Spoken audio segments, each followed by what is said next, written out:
میرے بھائیوں، اللہ رب العزت نے قرآن کریم فرقان حمید میں ارشاد فرمایا لقد من اللہ علی المؤمنین اذ بعث فیہم رسولا، فرمایا البتہ تحقیق ہم نے مومنوں پر احسان فرمایا جب ہم نے اپنا رسول ان کے اندر بھیجا۔ یہ قرآن کریم کی آیت کا ظاہری ترجمہ ہے، اس کو تفصیلی ترجمہ بھی کہہ سکتے ہیں۔ اگر ہم کائنات پہ غور کریں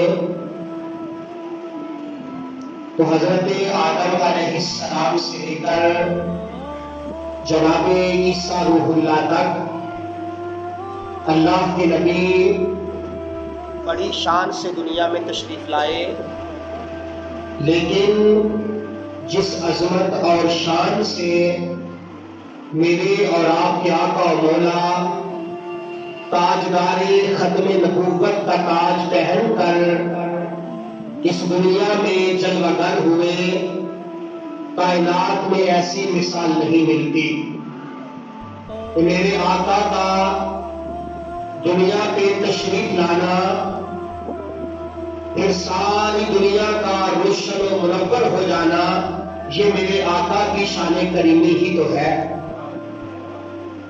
جب میرے آقا اس دنیا میں جلوہ گر ہوئے تو آتش کا ایران کا آتش کدا جو ہزاروں سالوں سے جل رہا تھا، ایران والے آگ کی پوجا کیا کرتے تھے، جیسے ہی میرے آقا اس دنیا میں جلوہ گر ہوئے تو ایران کا آتش کدا خود بخود ہی بجھ گیا، کسی نے اسے بجھایا ہی نہیں تھا۔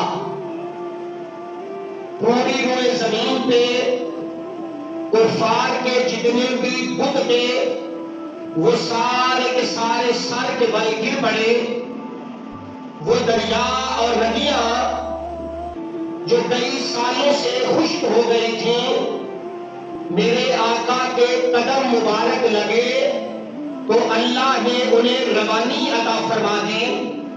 میرے آقا کا اس دنیا میں جلوہ گر ہونا تھا کہ وہ درخت اور وہ کھیتیاں جو کئی سالوں سے خشک ہو گئے تھے، میرے آقا کی آمد ہوئی تو اللہ نے انہیں سرسبز و شاداب فرما دیا۔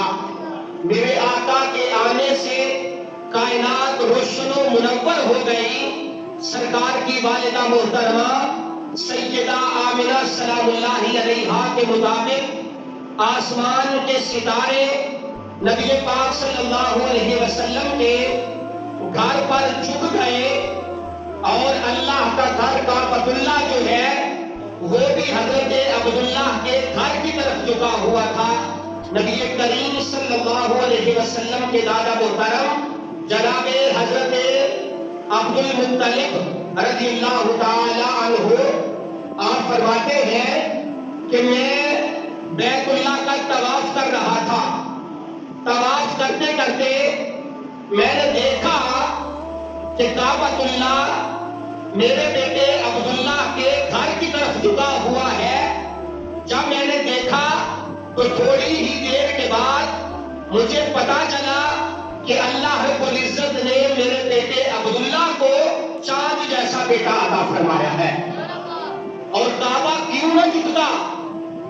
جس کے لیے جناب ابراہیم نے دعا فرمائی تھی کہ اللہ میری نسل سے ایک رسول بھیجنا جو تیرے گھر بیت اللہ کو آباد کرے۔ آج وہ رسول آ گیا تھا، کعبے کو پتا چل گیا تھا کہ مجھے پاک کرنے والا دنیا میں تشریف لے آیا ہے۔ میرے بھائیوں، حضرت عبد المطلب رضی اللہ تعالیٰ عنہ سرکار کے دادا جان ہیں، اور میرے آقا فرماتے ہیں کہ میرے رب نے مجھے پاک پشتوں سے پاک رحموں کی طرف منتقل فرمایا اور میں اس دنیا میں جلوہ گر ہوا۔ میرے بھائیوں، سرکار کا آنا تھا کہ ابو جہل جس کے متعلق قرآن کریم کی واضح نص موجود ہے کہ ابو جہل جہنمی کلمہ نہ پڑھا دیکھ کر بھی، لیکن اس کی ایک لونڈی تھی جس کا نام سویبہ تھا، پنجابی یا اردو کے اندر سوبیا کہا جاتا ہے۔ اس نے کہا جاؤ میرے بھائی عبداللہ کی جو زوجہ ہے اس کا وقت قریب ہے، اس کا خیال رکھنا۔ اب وہ لونڈی جو ہے حضرت عبداللہ کے گھر آ گئی۔ جب آقا علیہ السلام کی ولادت و سعادت ہوئی تو اس نے جا کر عمر بن ہشام یعنی ابو جہل سے کہا کہ عمر بن ہشام مبارک ہو، اللہ نے مجھے بھتیجا عطا فرمایا ہے۔ تو اس نے انگلی کے اشارے سے کہا کہ تو آزاد ہے، انتی عاتق، تو میری طرف سے آزاد ہے۔ وقت گزرتا گیا، ابو جہل کا انتقال ہو گیا۔ جب قبر میں پہنچا کچھ دیر کے بعد اپنے ایک دوست کو خواب کے اندر ملا۔ دوست نے پوچھا عمر بن ہشام کیا بنا؟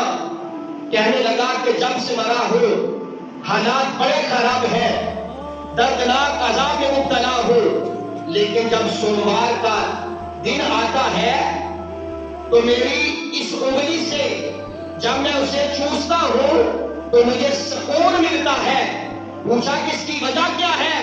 کہتا باقی تو میں نے کوئی عمل نہیں کیا تھا، لیکن جب اللہ نے مجھے بھتیجا محمد عطا فرمایا تھا تو میں نے اس انگلی سے اپنی لونڈی کو آزاد کیا تھا۔